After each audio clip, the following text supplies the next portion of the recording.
আগামী 8ই আগস্ট পঞ্চায়েত নির্বাচন। আজ মনোনয়নপত্র জমা দেওয়ার প্রক্রিয়া শুরু করে দিল বামফ্রন্ট। পশ্চিম ত্রিপুরা জেলা পরিষদের 16টি আসনে আজ বামফ্রন্ট প্রার্থীরা মনোনয়নপত্র জমা দেন পশ্চিম ত্রিপুরা জেলা শাসক বিশাল কুমারের কাছে। আজ মেলার মাঠ সদর দপ্তর থেকে একটি মিছিল বের হয়ে শহরের বিভিন্ন পথ পরিক্রমা করে গিয়ে এই মনোনয়নপত্র জমা দেন প্রার্থীরা। Report north east 24 news.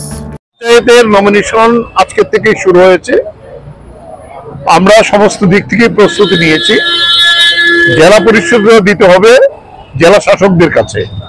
পশ্চিম জেলার যে আসন, সেই আসনে আমরা সর্বাধিক, সবটাই এক দুইটা হয়তো তাদের কাগজের একটু প্রবলেমের জন্য দেওয়া যাবে, নাহলে সবটাই আমরা আজকে সেখানে দেব।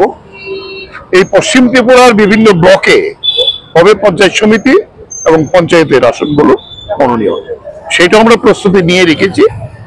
আমরা 2-4 দিনের মধ্যেই সবগুলি দেওয়ার ব্যবস্থা করব। আমাদের প্রস্তুতি সম্পূর্ণ।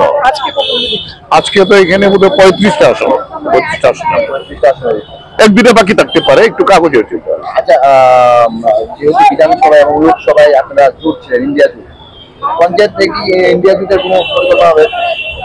এইখানে এই পর্যন্ত আমরা কথাবার্তা স্থানীয় স্তরে হয়েছে, কিন্তু জেলা পরিষদে তারা কোনো প্রার্থী এখন পর্যন্ত আসেনি।